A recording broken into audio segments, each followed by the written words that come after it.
This is Eric Root, and we're at the Concours de Lemons, Michigan, and this is Jim Eby and his 1919 Franklin, which he's driving across the country to Concours de Lemons in Michigan, California, and then back home to his home in St. Petersburg, Florida. And Jim's going to show us around the car a little bit. So where should we start, Jim?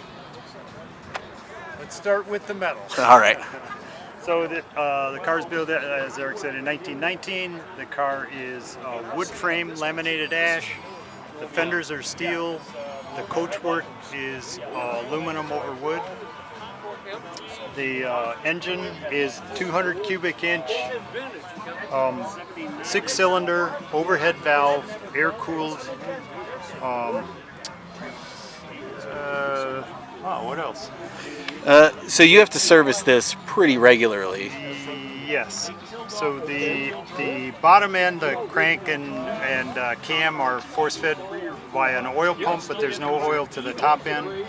So every 100 miles we take off the valve covers for each of the 6 cylinders and oil the valve stems and the rocker arms.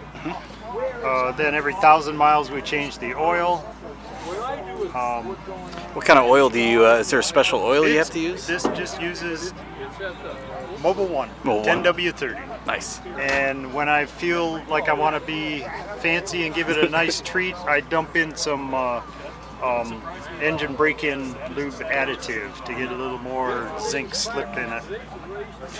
So how's the carburation work on this? I know it's a little different. So to your right, this is a vacuum tank that's connected to the intake manifold here, and as this has gas in it, and as the gas comes down, there's a float inside that turns the vacuum from the manifold onto the tank, and that sucks gas up from the fuel tank.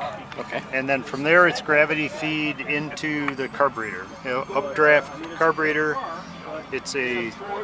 Has a single fuel circuit in it, and the fuel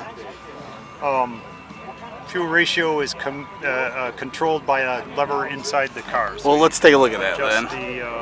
This is the mixture inside. This isn't quite like driving anything modern at all. Sorry. Okay, I guess we can go left to right. This is an aftermarket water injection part of it. Part of the system. It's got a sight glass and control knobs, and you look in and watch water dripping out of a hose or out of a nozzle here to determine how much water goes into the engine. This is a hand throttle. Down here is parking brake. This is conventional.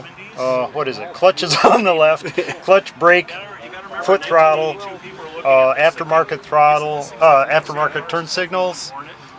So conventional 3-speed, the difference is the H is reversed, so first is to the right and back, second is left and up, third is left and down. Then we have, this is the ignition switch, ignition and start. This is battery condition, off charge or discharge, charging condition, off charge or discharge. This is a dash light. Oil pressure is on or off. The spec on this is it switches to on at 1 psi of oil pressure. This is the mixture control. This is choke and hot air. So in the middle is hot. It draws hot air from the exhaust manifold as the intake. The rest of the way over is choke. And then light switch. Conventional speedometer, odometer.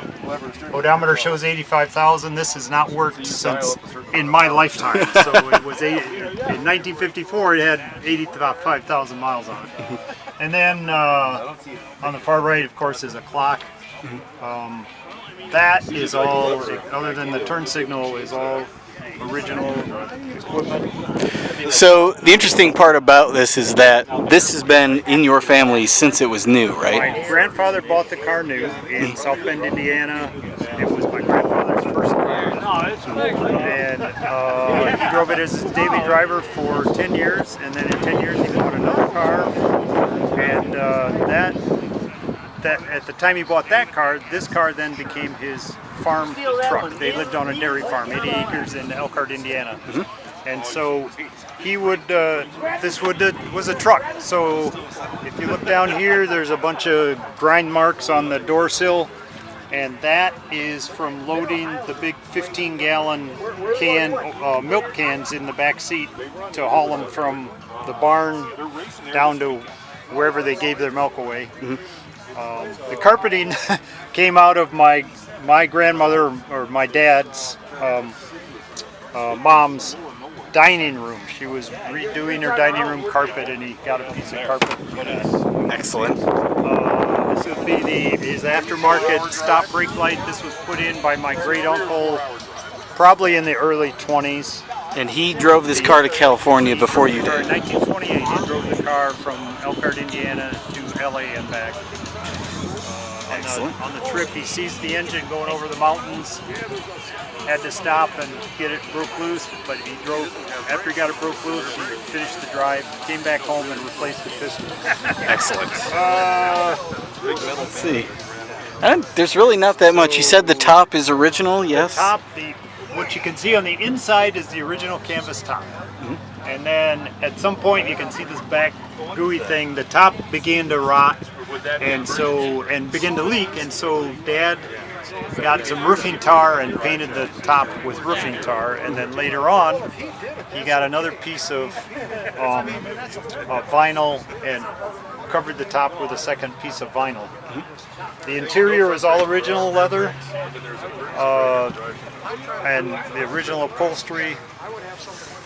The car in 1919 they paid $3,000 for the car, and it included the optional bumpers that are on the car and the optional wire wheels. The wire wheels were a $300 option for this car. Ooh, fancy.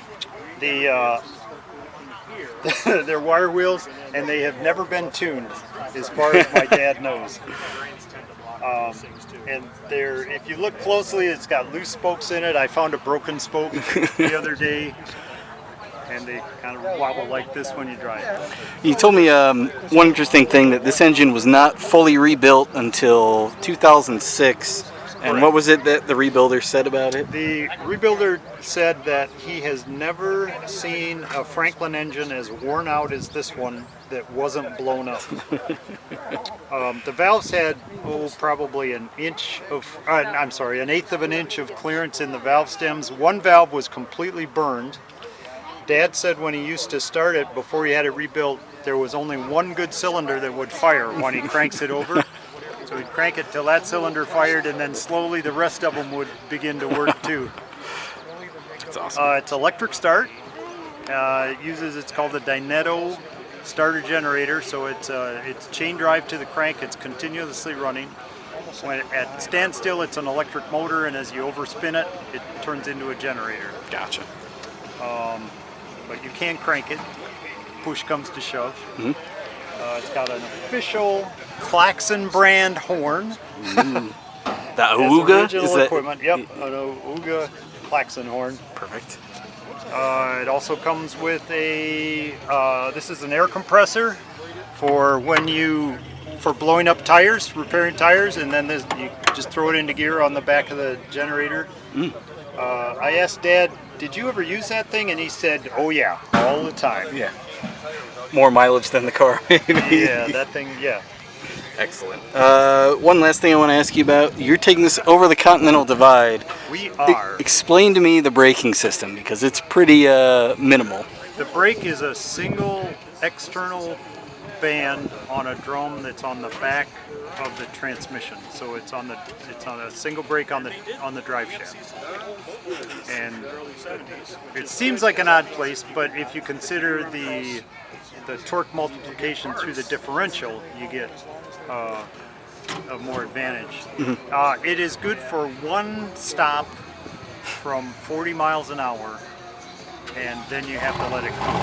Excellent. One emergency stop. One emergency stop. Excellent. So going down a mountain, you have to judge the distance that you're going to be going down, and if you need the brakes to slow you down more than once, you have to stop and put it in gear. Instead of using the brake to slow you down, you use the brake to stop. Excellent. put it in a lower gear and use the engine compression to slow you down going down the hill. Excellent. Well, good luck with that, and good luck with the trip to California, Jim. Thank you. We will see you in Monterey.